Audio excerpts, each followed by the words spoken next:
ओम श्री गणेशाय नमः। जय श्री कृष्णा। आज मैं श्रीमद् भागवत महापुराण के तृतीय स्कंद के अष्टमों अध्याय के भावार्थों को पढ़ने जा रही हूँ, जिसमें ब्रह्मा जी की उत्पत्ति के बारे में बताया गया है।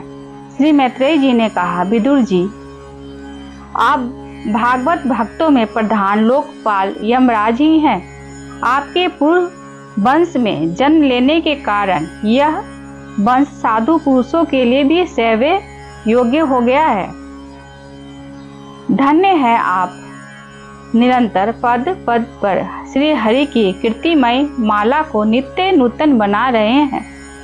अब मैं क्षुद्र विषय सुख की कामना से महान दुख को मोल लेने वाले पुरुषों की दुख निवृत्ति के लिए श्रीमद् भागवत पुराण प्रारंभ करता हूँ, जिसे स्वयं श्री संकर्षण भगवान ने सनकादि ऋषियों को सुनाया था। अखंड ज्ञान संपन्न आदि देव भगवान संकर्षण पाताल लोक में विराजमान थे। सनत कुमार आदि ऋषियों ने परम पुरुषोत्तम ब्रह्मा का तत्व जानने के लिए उनसे प्रश्न किया। उस समय शेष जी अपने आश्रय स्वरूप उन परमात्मा की मानसिक पूजा कर रहे थे, जिनका वेद वासुदेव के नाम से निरूपण करते हैं। उनके कमल को सरीखे नेत्र बंद थे। प्रश्न करने पर सनत कुमार आदि ज्ञानी जनों के आनंद के लिए उन्होंने अध खुले नेत्रों से देखा। सनत कुमार आदि ऋषियों ने मंदाकिनी के जल से भीगे अपने जटा समूह से अपने चरणों की चौकी के रूप में स्थित कमल का स्पर्श किया, जिसकी नागराज कुमारियां अभिलषित वर की प्राप्ति के लिए प्रेम पूर्वक अनेकों उपहार सामग्रियों से पूजा करती हैं। सनत कुमार आदि अपनी लीला के मर्मज्ञ हैं। उन्होंने बार बार प्रेम गदगद वाणी से उनकी लीला का ज्ञान किया। उस समय शेष भगवान के उठे हुए सहस्त्रों फन किरीटों की सहस्त्र सहस्त्र श्रेष्ठ मणियों की छिटकती हुई रश्मियों से जगमगा रहे थे। भगवान संकर्षण ने निवृत्ति परायण सनत कुमार जी को यह भागवत सुनाया था, ऐसा प्रसिद्ध है। सनत कुमार जी ने फिर इसे परम व्रतशील संख्यायन मुनि को उनके प्रश्न करने पर सुनाया। परमहंसों में प्रधान श्री संख्यायन जी को जब भगवान की विभूतियों का वर्णन करने की इच्छा हुई, तब उन्होंने इसे अपने अनुगत शिष्य हमारे गुरु श्री पराशर जी को और बृहस्पति जी को सुनाया। इसके पश्चात परम दयालु पराशर जी ने पुलस्त्य मुनि के कहने से वह आदि पुराण मुझसे कहा। वत्स, श्रद्धालु और सदा अनुगत देखकर जब वही पुराण मैं तुम्हें सुनाता हूँ। सृष्टि के पूर्व यह संपूर्ण विश्व जल में डूबा हुआ था। तब उस समय एकमात्र श्री नारायण देव शेष शैया पर पौड़े हुए थे। वे अपनी ज्ञान शक्ति को अक्षुण्ण रखते हुए ही योग निद्रा का आश्रय ले अपने नेत्र मूंदे हुए थे। सृष्टि कर्म से अवकाश लेकर आत्मानंदन में मग्न थे। उनमें किसी भी क्रिया का उन्मेष नहीं था। जिस प्रकार अग्नि अपनी दाहिका आदि शक्तियों को छिपाए हुए काष्ठ में व्याप्त रहता है, उसी प्रकार श्री भगवान ने संपूर्ण प्राणियों के सूक्ष्म शरीर को अपने शरीर में लीन करके अपने आधारभूत उस जल में शयन किया। उन्हें सृष्टिकाल आने पर पुनः जगाने के लिए केवल काल शक्ति को जागृत रखा। इस प्रकार अपनी स्वरूप भूता चिछत्ती के साथ एक सहस्त्र चतुर योग पर्यंत जल में शयन करने के अंतर जब उन्हीं के द्वारा नियुक्त उनकी काल शक्ति ने उन्हें जीवों के कर्मों की प्रवृत्ति के लिए प्रेरित किया, तब उन्होंने अपने शरीर में लीन हुए अनंत लोक देखे। जिस समय भगवान की सृष्टि अपने में निहित लिंग शरीर आदि सूक्ष्म तत्व पर पड़ी, तब वह कालाश्रित रजोगुण से क्षुभित होकर सृष्टि रचना के निर्मित उनके नाभि देश से बाहर निकला। कर्म शक्ति को जागृत करने वाले काल के द्वारा विष्णु भगवान की नाभि से प्रकट हुआ। वह सूक्ष्म तत्व कमल कोश के रूप में सहसा ऊपर उठा और उसने सूर्य के समान अपने तेज से उस अपार जल राशि को देदीप्यमान कर दिया। संपूर्ण गुणों को प्रकाशित करने वाले उस सर्वलोक में कमल में विष्णु भगवान ही अंतर्यामी रूप से प्रविष्ट हो गए। तब उसमें से बिना पढ़ाए ही स्वयं संपूर्ण वेदों को जानने वाले साक्षात वेद मूर्ति श्री ब्रह्मा जी प्रकट हुए, जिन्हें लोग स्वयंभू कहते हैं। उस कमल की कर्णिका गद्दी में बैठे हुए ब्रह्मा जी को जब कोई लोग दिखाई नहीं दिया, तब वे आंखें फाड़कर आकाश में चारों ओर गर्दन घुमाकर देखने लगे। इससे उनके चारों दिशाओं में चार मुख हो गए। उस समय प्रलयकालीन पवन के थपेड़ों से उछलती हुई जल की तरंग मालाओं के कारण उस जल राशि से ऊपर उठे हुए कमल पर विराजमान आदिदेव ब्रह्मा जी को अपना तथा उस लोक तत्व रूप कमल का कुछ भी रहस्य न ज्ञान पड़ा। वे सोचने लगे, इस कमल की कर्णिका पर बैठा हुआ मैं कौन हूँ? यह कमल भी बिना किसी अन्य आधार के जल में कहाँ से उत्पन्न हो गया? इसके नीचे अवश्य कोई ऐसी वस्तु होनी चाहिए जिसके आधार पर यह स्थित है।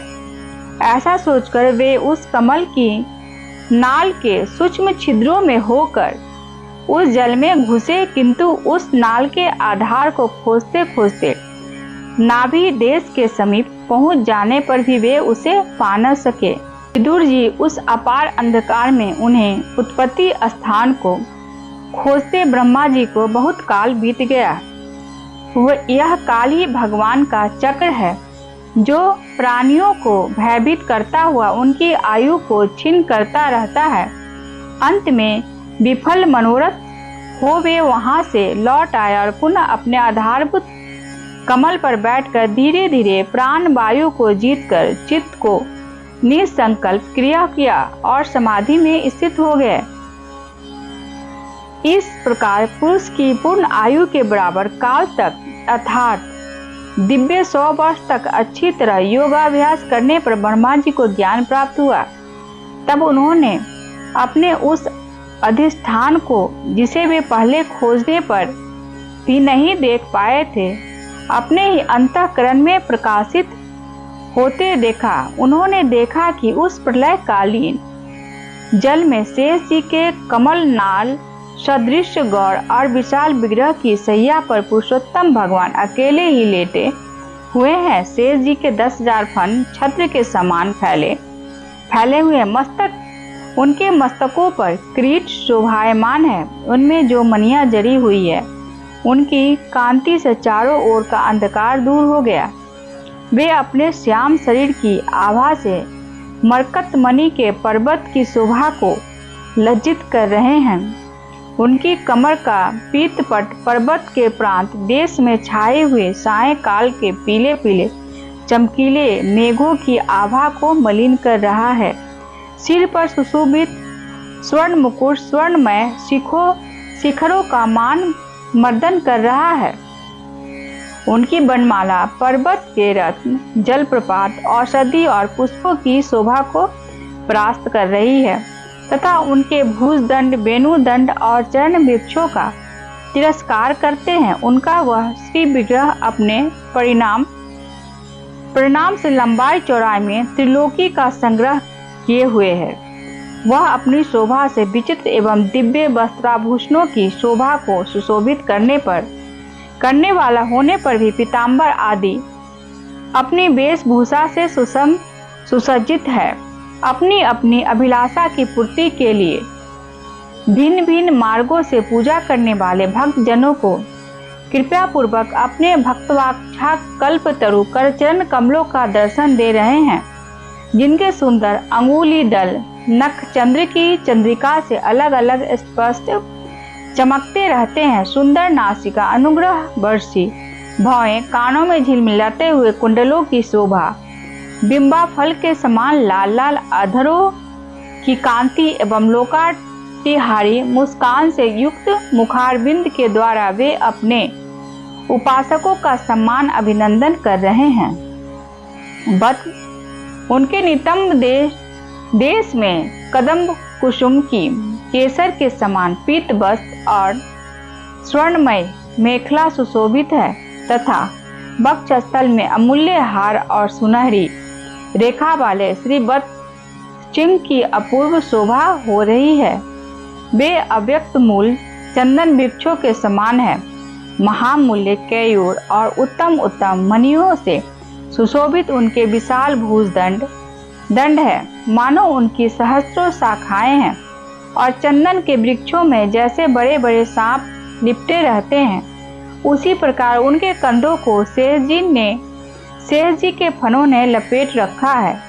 वे नागराज अनंत के बंधु श्री नारायण ऐसे जान पड़ते हैं मानो कोई जल से घिरे हुए पर्वतराज ही हो। पर्वत पर जैसे अनेकों जीव रहते हैं, उसी प्रकार वे संपूर्ण चराचर के आश्रय हैं।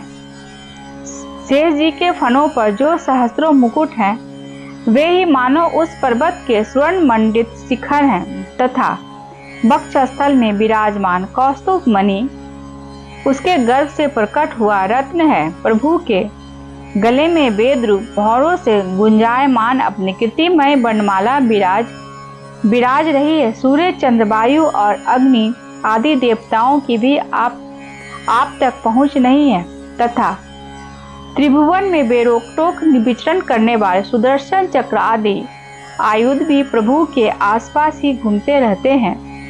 उनके लिए भी आप अत्यंत दुर्लभ हैं।